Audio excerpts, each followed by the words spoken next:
my first career was in corporate, in human resources, and I loved human resources. It's a great opportunity to work and help with other companies.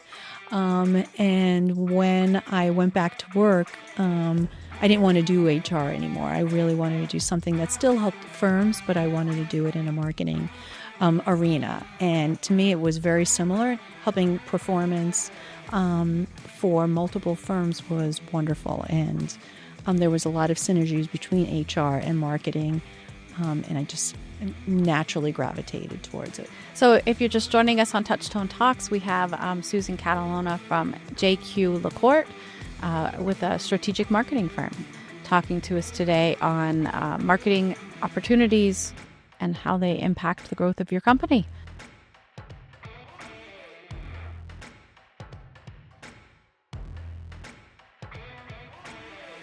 Can you give us a basic understanding on what is marketing, right? Mm-hmm. Marketing is key to growing your business. It's a perfect way to fill the top of your sales funnel and nurture your prospects and prepare them when they're ready to buy. So sales, it's very difficult for sales to find quality leads without a really good marketing place. And sales folks generally can close sales more easily if a really good marketing system is in place. So what elements fall under the heading of marketing versus sales? Sure. Yeah. So marketing, we like to see it in two big groups. One, traditional marketing, and digital marketing, essentially. And what comes in under the traditional marketing arena is networking, PR, media, a lot of marketing that's been around for years and generations and decades. Digital marketing is where you're doing more things on a digital platform. It could be through your website or SEO, social media, email marketing pieces. Both are key and important to setting up your marketing operations. Not all of them are necessary for every business, and so that's key. Many people think they need to be everywhere all the time, and that's why many of them do not embark on marketing to the best of their ability. You really need to just tap into what's best for your business, where your prospects are, and deploy the right strategy and system on those. Definitely. So I kind of cheat a little bit because my husband has been in marketing his whole life. And I consistently hear marketing budgets cut first, budgets cut first, no priority being given to marketing. Why is marketing important for growth? Yeah. Sales, of course, is very important to growth. And usually, though, there could be, without marketing, just short-term revenue spikes when that happens. But if you have a well-oiled marketing engine that is providing sustained growth for you, you should never stop it, right? If you're not feeding the engine, you're not going to continue to have growth for your firm. So marketing is key for providing that awareness and moving your customers along the customer journey in order for you to close a sale. So if you're not doing that and sustaining that for a regular basis, it's very unlikely you're going to get the best sales close rates that you possibly could. Is there a particular industry that you work with more than others? Yes, most of the industries we work with are in the financial industry. We do have some manufacturing and other professional services firms, but our sweet spot is financial. And how is that different for, what we think of as marketing Target or Walmart? Like the big guys are going to have a different marketing strategy than the people we're working with. Yeah. It varies in a big way because the sales cycle is much longer in finance, professional services, manufacturing, even generally speaking. It's not emergency services or a quick buy where you need to be on all the time. You really need to build your awareness, your trust, your expertise in the marketplace over time and educate those folks in order for that process to happen. So it's a long sales process. And it's not just an expense, but it will add to your value, and that's the way you really need to look at your marketing, not just an expense, but a long-term initiative that will absolutely help you close sales, increase revenue as well as value for the firm. What's a typical response time? If I start a marketing project, how long before I see ROI, return on that investment? Yeah, your best ROI is going to start. You're going to start seeing it about 6 to 9 months after implementation. And that's when you should take a deep dive as to, all right, what are we doing? What's working? What's not working? What do we need to tweak in the tactics we deploy and the operations that we set up, and how we're tracking all of that as well is really key to determine what is working or what's not working. Oh, absolutely. The number of times that I hear owners, oh yeah, I tried that for a month. Right. Right. Or I sent that one email out and I didn't get any success from that. Right.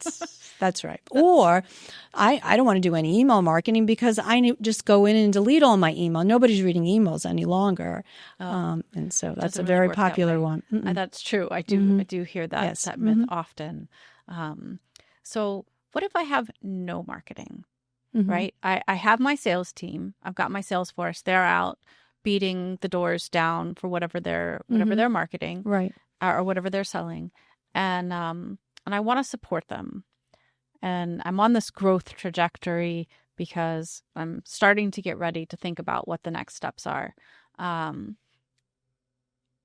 do I do? Do I call you? When I call you, what does that look like? Yeah, so you're at a point where you have a nice system with sales. You haven't done any marketing. Maybe the marketing you have done is very traditional, where you, the business owner, is the rainmaker. And so you've been bringing in the new business, and your sales folks are been sort of closing the deals to some degree for you. So, which is very effective and works very nicely. But typically, that's where you'll see those short, quick, everyday, if you will, types of close rates. If one of the first things you would want to do is set up your marketing so that you can predict your performance and scalability, and you have a nice engine that's working on a regular basis, bringing in leads on a regular basis, so your sales folks can close more deals with qualified leads. So I think that's it's really key. Is one of the first things any client that works with me is we check out their current presence. Do they even have a digital presence? Is it what are they doing to what current marketing are they doing? How are they getting leads? How are they supporting their salespeople with materials? Even is some of the things that we certainly look at. So after that audit happens, then typically we make recommendations. It could be almost everybody has a website now, which is fabulous, but it may not be. But everybody's is not fabulous. That's correct. It's very it might be outdated, and that's outdated is very quick. And websites are not nearly as expensive as they used to be, but you need to be updated on a regular basis, and especially in the AI arena, which I'm happy to chat a little bit more about that.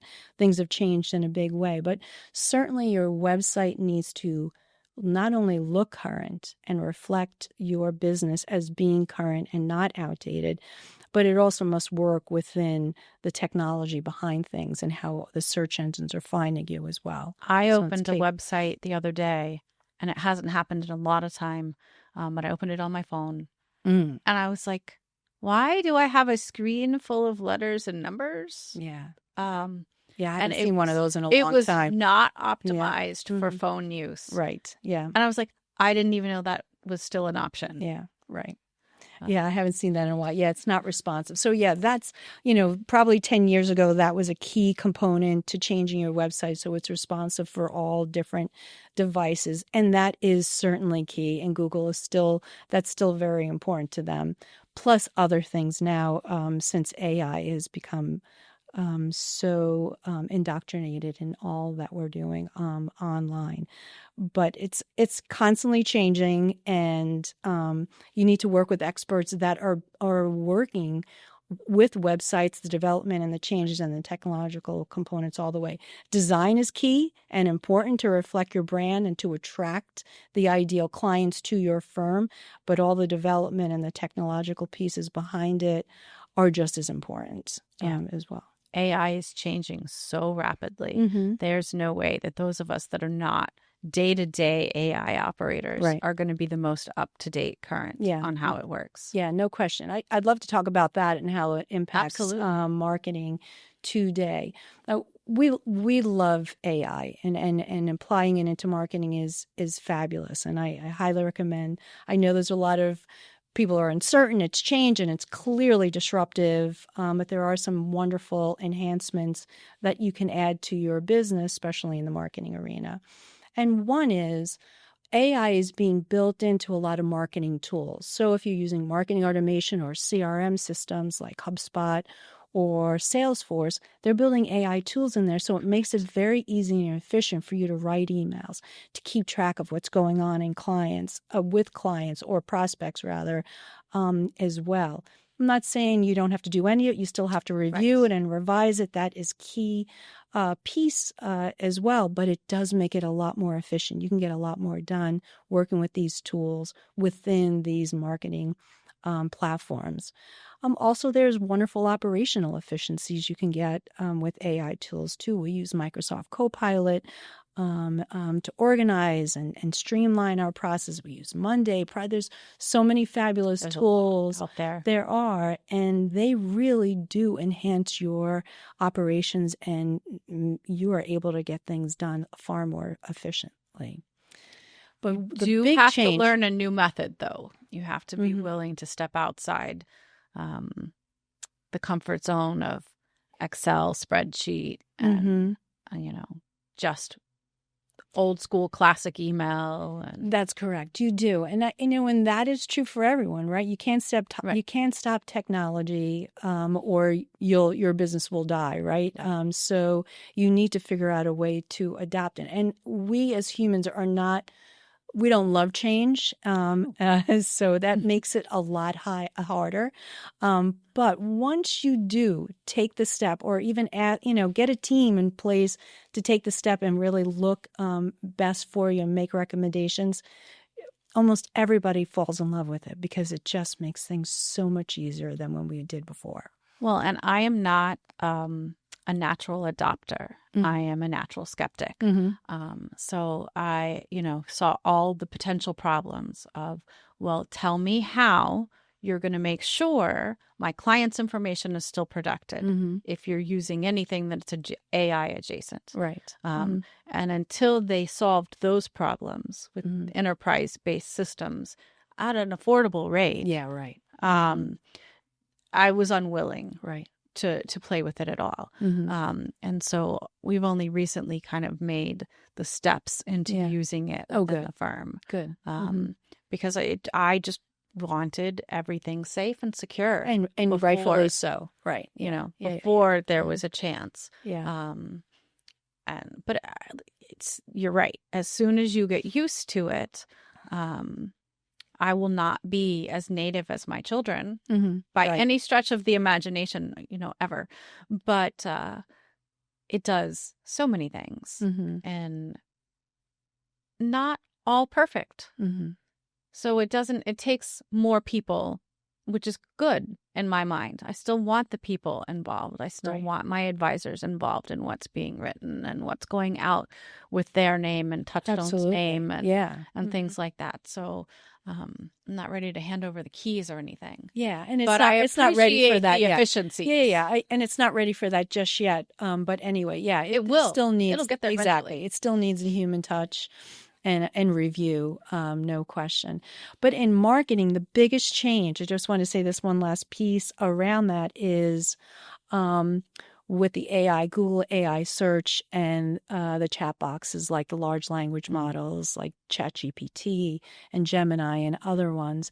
When we used to search, you would get a list of website links that you can decide from or through, and decide where you wanted to go. And now that has been completely disrupted. Totally different. Completely disrupted. Now you get the answer, Yeah. and you get the answer, though they're still playing around with a lot of different options, but you get the answer right at the beginning, and you don't need to search if you don't want to. Right. You should check to make sure Cite your source. the source is a credible source, and generally speaking, they're getting better and better. You still need to check, but that's the case.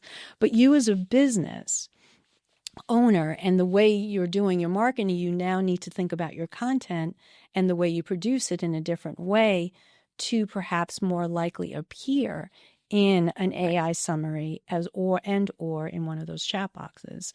And there are keys to doing it, right? There's the EEAT acronym. That is, I don't know that acronym. Yeah, what does that mean? I'm happy to share that. So all your content, at least at the moment, needs to be with thinking about each one of those categories. EEAT, which stands for E is experience. The first E is experience.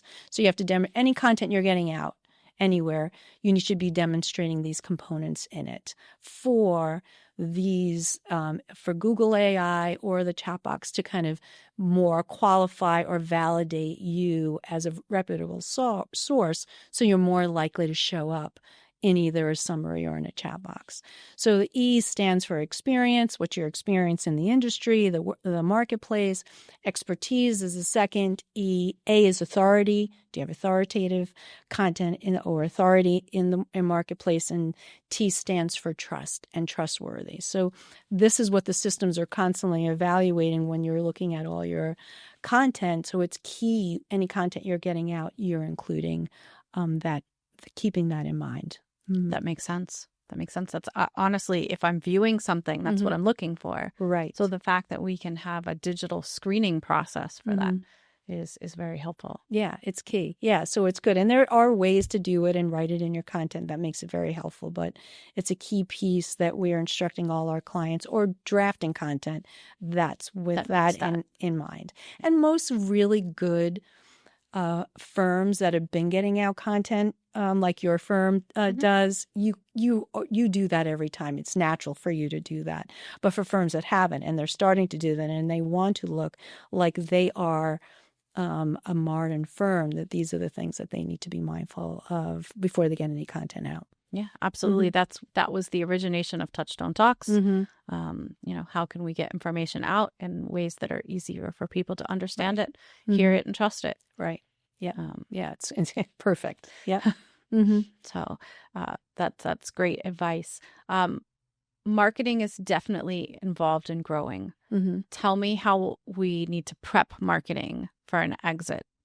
What are your thoughts on that? Yeah, I think first and foremost, a firm needs to show that they're not outdated or in the last century. And so a lot of business owners are very intimately involved in the sales or in the marketing of the firm, and probably in a lot of the operations. Right. And obviously buyers are not looking for that. They're looking for, predicting value and scalability and performance. And if it's all reliant on one person, that's not going to help with the sale price, right? Because they're going to have to build all that, and they'll factor that into the price.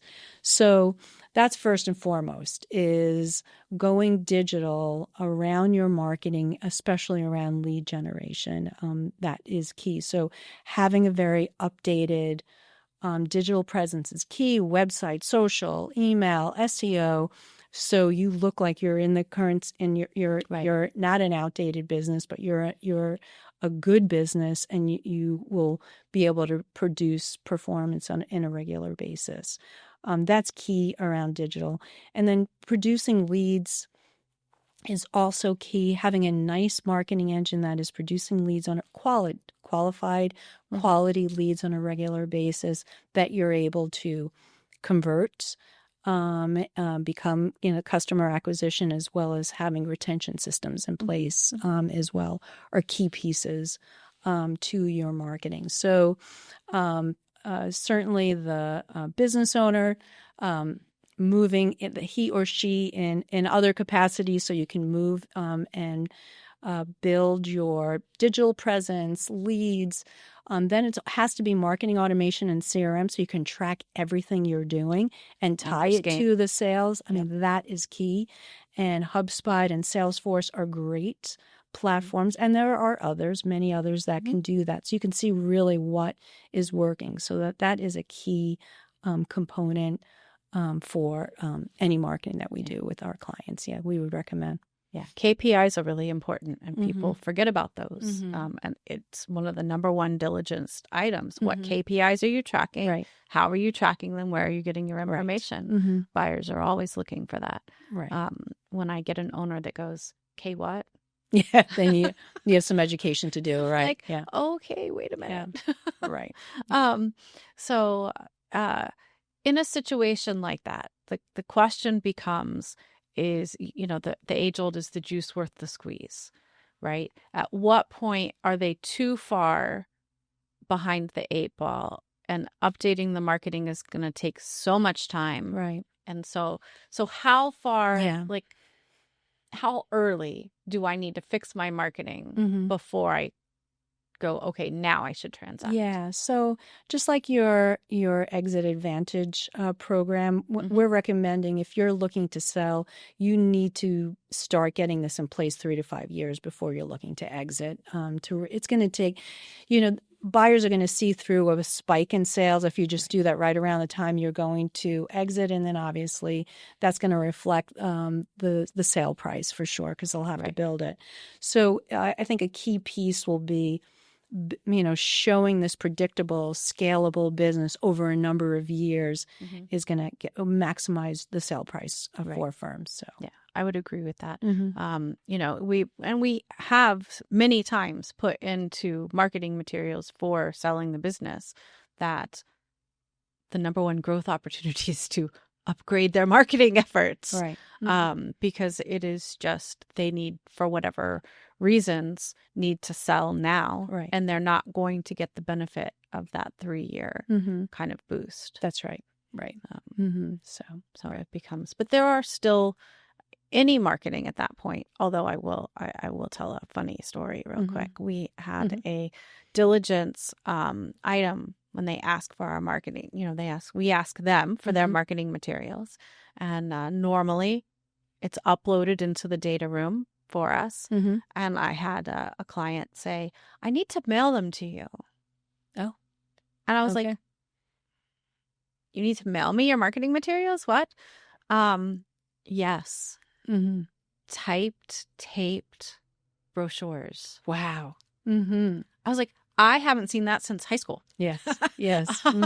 It was, so yeah, number one growth opportunity: update, automate, brochure. Yeah. Right. Right. So that's nice, low hanging fruit. Yeah. Exactly. Yeah. Exactly. And that's the way we presented it, was right. This is where they are. And if you still like their revenue and you still like the profits, yes, then it only goes up from here. Right.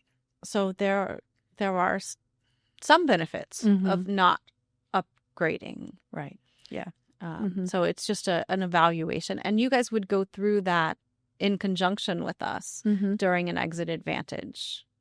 Correct? Yeah, that's correct. Yeah, we would do the audit that's how we typically like to do so, and then make recommendations how they can actually scale in phases too, right? It's a lot to do it all at once. So Absolutely. That's key pieces. Yeah. Yeah, it definitely is a lot to do at once, and it becomes an overwhelming thought process. If you're starting, and this is not anything you have strategically thought about before, right? Yeah, because it's a whole myriad of things, and we get bombarded as business owners with a million marketing emails ourselves, right? That's right. Do it yourself, AI digital marketing, right? So working with a firm that has the experience, right, is a far better. I agree, and I that's why I like the fractional model, especially in this with this objective, because you can have very experienced individuals really give you the guidance right away, as well as execute these services or these tactics along with you. And generally speaking, it can help you, give you the push to get it going at a lower price than you would if you were to bring in a whole team initially to talk do about so. that for a minute for Sure. those of our listeners that may not know what the fractional model is. Yeah, sure. What does that look like? Yeah, so fractional or outsourced are, I like to use those two words interchangeably. And in my firm and other firms, they act as a fractional marketing department to firms.